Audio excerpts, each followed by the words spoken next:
Hi everyone, welcome to BizTech. I'm Cole Lance. I'm a product manager who's extremely passionate about delivering great products that customers love at the intersection of business and technology. In today's video, we're going to be breaking down the framework that I love to uncover the need factor in all of your products. So, as we mentioned at the beginning of this video, today we're going to be starting with why customers need your product. Now, assuming that your customers are in fact people and not dogs, this video is going to be helpful in unpacking the frameworks of how we can actually figure out that question. So, to understand this question, it's best to think about what we as humans need on a day-to-day basis. So, to do that, let's write a few things down. Some things that we need on a day-to-day basis that make us feel good, that really just help us get through the day and that get us through, quite frankly, our entire lives are some things that are not material. They're oftentimes emotion, they're feelings. So let's start by writing some of those down. For example, we have love can be a very powerful motivating factor. Okay. We also have, in some cases, power. Okay. Now this is an interesting one, mainly because power can manifest itself in a lot of ways. Is that influence? Is that money? Is it wealth? And I choose to stick with power because I think it aligns more with love in the sense that it's a feeling, it's a desire, it's a sort of thing that we can feel when we enter a room, whereas influence and wealth are things that can be bestowed upon us. Power, not quite so much. Same thing with love, if you're getting the concept so far. Outside of that, we also have very important things like security. We all want to feel safe. We want to feel like we're at peace, right? We want to be able to rest easy. So I put security here. Let's see. We also have things like hope. Hope is a very powerful one. It's one of the most powerful emotions we can feel. So hope is definitely something we could take a look at. And I think that is enough. There's a bunch of different things that we could take a look at here, but I think these 4 buckets are going to be enough for us to be able to demonstrate this framework. So to recap, things that we need as humans. Again, this is not exhaustive, but some things that we need in our lives. Absolutely need. We need love from our relationships, whatever form that takes. At some point, we do like to feel power. We do want to feel a sense of security. We want hope. All of these things are, as I mentioned again, things that we just absolutely need. They're not tangible. They're not something we can really hold in our hand, but it's just that general feeling as part of the human experience that gets us through our entire lives, however long that may be. So now that we've identified these 4 buckets, again, not exhaustive, of the human needs, the things that we need to feel as humans, we can begin by starting to analyze this framework a little bit further. So step 1 in identifying why a customer needs your product is starting with your features. So let's make another example here. Some things that I love. I'm a big fan of music. I use streaming apps all the time on a daily basis, probably a lot more than I should. So let's say I'm building a streaming music app. Okay, great. So what are going to be some features of that? Well, we're probably going to be looking at, shuffle features.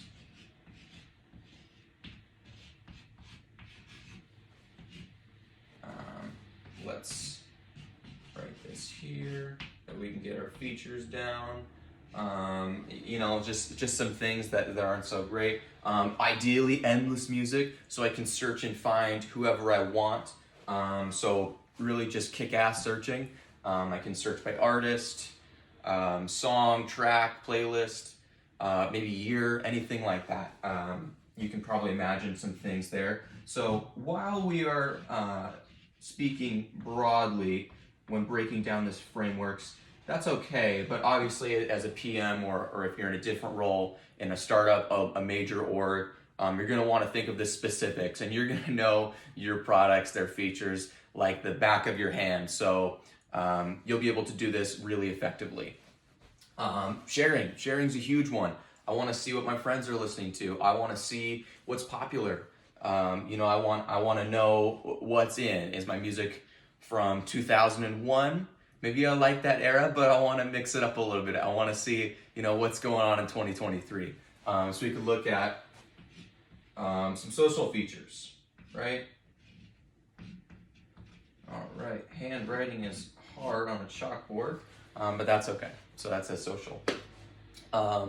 So from there, we have a few features outlined, and there's a lot more that we could come up with, but this here should be pretty sufficient to move on to the next part of our framework, which is identifying the organization as a whole and its goals. So to recap what we've done so far, we've started with building out what are things that humans need, right? What are those emotions, those intangible things that we need as humans to function on a day-to-day basis? And so the four that we have here defined: love, power, security, hope, okay? Now we have a product. In this case, the example is a music streaming app. So we have just a few features here that are probably pretty popular. If you're gonna be building one, it's probably some key checkpoints you should address. So really great searching, the social aspect to it. Those are some just general things that are probably going to be included in that. We're not talking about any specific example here. So the next important phase of this framework is going to be identifying the business organization's goals. And in this example here, we are still a social media app, but let's introduce a new aspect. Let's say we are on the smaller end. Let's say we're a startup in this example. The business organization goals is going to look a lot different than a major org. Especially right now, being early 2023, the economic climate is looking not so hot for tech. So maybe if you're in a Fortune 500, it may be cutting back costs. It may be eliminating growth a little bit and focusing on conserving and providing a quality experience. But in this example, let's say maybe we're a startup, just received our seed or a Series A, so we're hell-bent on lots of growth, lots of experimentation. So let's introduce those variables here. So let's say we're still that social media app for our startup, and the things that we're going to want to focus on are lots of growth. Might run out of room here, so we might have to abbreviate. Experimentation, so we'll write EXPR dot, and that stands for experimentation. And then speed. Speed's probably also going to be pretty important here. We're going to want to move quickly. We don't want to waste a lot of time testing for too long if it's just for the sake of testing and not actually producing or taking those results and translating them into anything. So speed. Okay. And that's going to be sufficient for defining just a few variables that are going to be important in a startup org. So once again, recapping where we've gone so far. So in this framework, we've started with identifying why customers need our product. Now, what we want to do is first look at why do humans need anything in general? What do humans need in general? What humans need, we identified love, power, hope, security. Let's add a little period there. Okay, now we are going back to our product. So we defined that some of the features that we can actually deliver, those tangible things that we build. Searching, probably going to be pretty important in a media streaming app. We're also going to want to look at some other features such as a social aspect. So that's going to be pretty important, and it's seen a lot in common apps. There's often a social element, but that's besides the point. So those are features. Those are basic human needs. Now we went and added the third wrinkle to it, which is the next phase in that framework. And we've identified what are the business organization's goals. So we're that startup. So we're really focused on growth. We're really focused on experimentation and speed. We really want to prioritize these three at a broad level in the organization. And the next step, we're going to get team specific. So what is your specific team building a product? If you're in a major org, there's going to be lots of teams. You might be on the enterprise platform cloud team. You might be on a different team. That really is going to vary depending on your situation. Different departments may be at play here as well. But we're going to be just diving a little bit deeper into this right half of organizations and identifying how that's going to play a factor in identifying what exactly about our product a customer needs, or if we're just building it or refining our product, what can we change about our product that's going to make a customer absolutely need it. So for the next step in our framework, we're going to want to look at our teams, which is a subcomponent of the organization here in the right-hand half. So we already identified what the organization's goals are at a major level. As a reminder, we're looking at a media streaming app, so music app for a high growth startup. Just got our funding. We're looking to really put that to good use and do a lot of experimentation. We're looking to grow a lot. We want to do it really fast. We want to really make a lot of money. We want to do those sort of things. We want to gain a lot of followers, all those sorts of things. But in our teams, we want to get a little bit more specific. So think of this as a macro view from the organization level. And with the team, we want to think it at a micro level. So we're going to want to get very, very specific in terms of if you have some metrics that you want to look at, or even better yet, if you already have some goals as they're defined, that's a really great place to include them, as long as they do correlate to the specific team that you are on. So you don't want to be focused on another team's goal and try to retrofit it to your own team. We want to get really specific here. What is my team? What are the goals specific to my team in terms of the particular product and the features of that product? So in this particular team, let's say we are the social team of our app. Recall that's a feature here. Social is going to be a big component of this media app. We're trying to do things that haven't been done. So what are some important components? What are some organizational goals we could set as part of that, as part of our team? Getting very, very specific here. So let's say by 1 year from now, we want to create a community, right? Communities are very, very important for social media. It's a form of validation. So let's say here, we're going to say community, and I'm just writing down community, COM to be specific, stands for community, for the sake of space. But as a reminder here, most important thing, get very, very specific when you are talking about your team and the goals there. It's a very important part of this framework, and you won't be able to connect all of these points together if you don't get specific there. So it'll be virtually impossible to be able to do that if you don't get specific, if you're not specific enough. So recall our first goal as a component of the social team is 1 year from now, we want to create a community of, let's say, 1 million users that are engaging in the app on a daily basis. So 1 million people, so on a daily basis, 1 million people are going to be sharing it with each other, liking other people's tracks or some other feature set that we're shipping. Something along the nature of that. And though that is vague, in your own teams, you're going to know exactly what features you have, as we introduced. You're going to know exactly, what's going on there. So you'll be able to create those goals, but get very, very specific. If you have those metrics, here's a really good place to start writing those down and introducing those so you can connect them to the fore.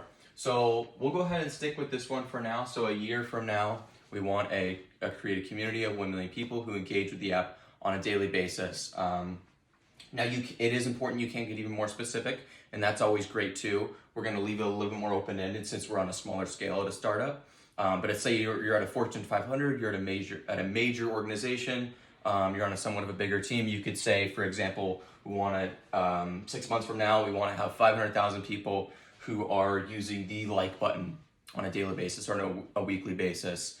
And we want to be able to track those and see at what times of the day they use them. You can really target this one because the more you target it, the more it's going to help you with connecting the rest of these.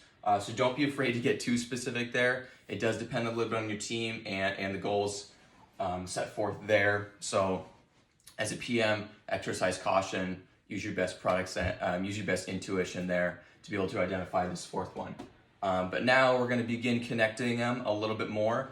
So it's going to get more exciting, but we'll be able to identify where exactly all these four tie together and how that relates back to the original stated goal, which is the purpose of writing all of this, which again was why do customers need our product, not just like it, not just kind of want it, not just maybe share it with their friends, but they have to have it. They absolutely have to use it. They need to use it. Okay. So now let's go back through our framework and see what we've identified to keep track of these so that we can go back and answer that crucial question of why do our customers need our product? So where we started off with just thinking about what do humans need? What are those basic, but very, very powerful, intangible sort of emotional needs that we all have regardless of where we are status-wise and all those things that make us unique individuals. So we'll go ahead and start with right here, so needs. Okay, great. And so then we went ahead and identified those 4 needs of what make us all really tick, what get us through our lives, and then we went and identified maybe some features of our platform, whatever we're building. In this case, it's going to be technical. So then we went ahead and identified features. So features, and then that third step. So getting ahead of myself. So in the second step, we went ahead and identified the important features of whatever app we're building. And then going back to the macro level, we then went ahead and identified the business. What are the business organizational goals? Is it cutting back costs in light of the economic climate? Is it trying to grow a lot? Are we trying to really experiment and just and try and make a lot of sales, generate a lot of traffic? Is that what we're trying to do right now? So we went ahead and identified so the business, and the goals of that. So we want to identify from the macro level and then dive next into the micro level. So then we want to look at our teams here and what makes that unique. Again, get very, very specific here related to whatever we're building within our team, whatever the team function is. So we're going to want to take a look at that there.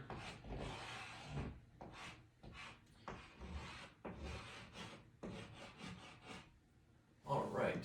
It looks like we're getting a little bit crowded on room, but that's okay. So we have our 4 identified here. This is our framework. This is the whole enchilada tied together. So we started with human needs. We then went to features of the particular product at a macro level. Then continued looking at a macro level, but at the business organization. So then we took a look at why does the organization exist? What is it trying to do right now? What are the goals that it wants for all of its teams to do? And how does it contribute to the organization? And we dove right back to the micro level, taking a look at not just our product, but the specific team of that product. So what specific functionality are we trying to build? In this organization, it was the social component of our media streaming app within the startup. So next we're going to take a look at how do these 4 tie together, right? How do we take all this information here and distill it into one thing? How does that represent why our customer needs our product? How can we turn that into a tangible action that actually is a feature or a functionality of our product that just keeps our customers coming back because they now need it? So now that we've identified all the important components of our framework here, starting with the human needs, working towards the product and the features associated, the business organization at a macro level, and then the team at a micro level, we can actually begin to unpack it. And that's outlined in this 5th and final step here, which is PM it. Now, what does PM it means? It means product manager it. Take all of these steps, all of these things that we were brainstorming, and translate it into tangible results. Translate it into something that we can point to and say, okay, we're gonna actually test this. We're gonna set up an A/B test for this. Or we're going to put it in the PRD, right in our specs, because maybe we've refined it enough to where it's very crystal clear, right? We can understand exactly what the product is. We know we want to go with it because we know it's going to produce results. This framework is a really easy way to visualize all of that and eliminate things. And so, in the spirit of that, I took the liberty of solving this, but I'll walk through my process for that. So in solving any sort of problem, technical, not technical, related to product management, I think it's always easiest and best, quite frankly, to start at the end and work back towards the beginning.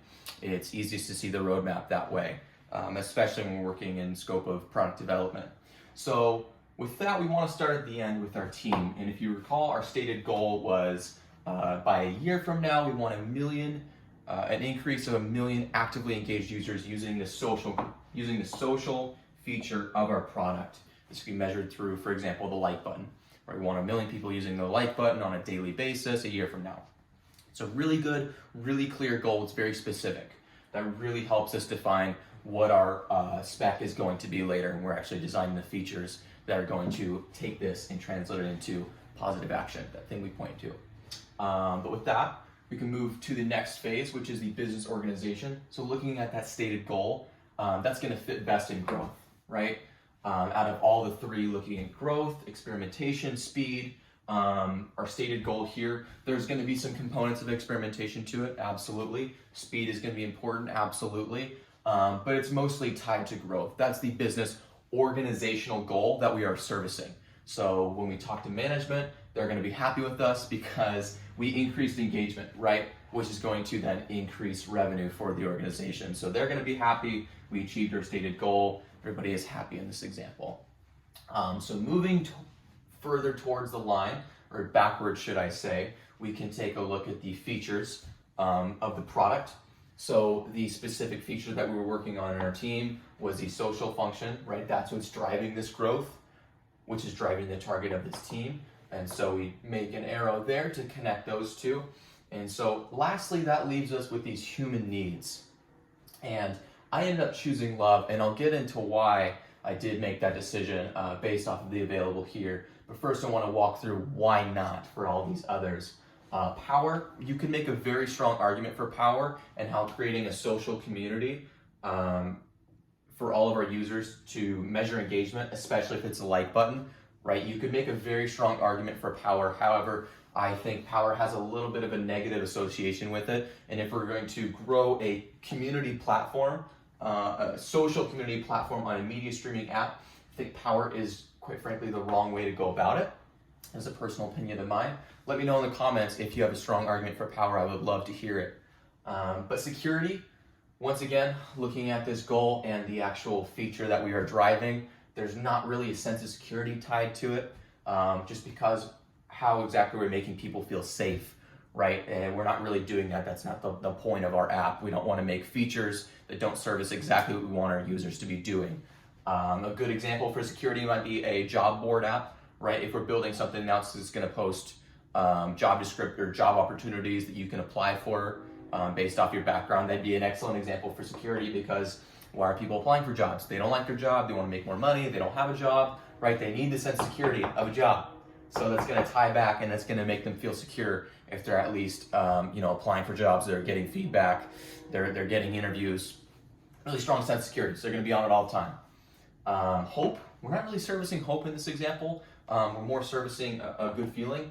And so for that reason, we're not really providing hope in the sense. It's not a human need that is our targeted service. It may be a side effect, which is really good. Hope is a good side effect, a side emotion, but it's not something that we're targeting, right? We always want to be targeted. That's the whole point of this framework and the whole point of product development. So we end up with love here. Now with that, we understand, okay, we can see this from taking a step back, we can see this from the bigger picture. And what that is okay, we have a social community, a growing social community on a media streaming app that's centered around love. How can we translate that into a tangible product, right? How can we take that and write a product spec or something that's crystal clear that we can point to and we can test it, as we discussed in the beginning? So I think in this example, there are a number of different ways we could approach it, and I would love to hear yours in the comments, the things that you came up with. But for me, I think a platform where, if we're going for a community centered around love that's going to be continuously growing and has a strong social component to it with like buttons, other features you could define, other little small features you could define. I think what I would like to see here for our fun little startup is we could see a platform where we're actually put into communities based off of our music tastes, right? None of us ever want to feel like the odd man out. We always want to, odd person out. We always want to feel like we belong to a group. We want to feel like there's people who love us.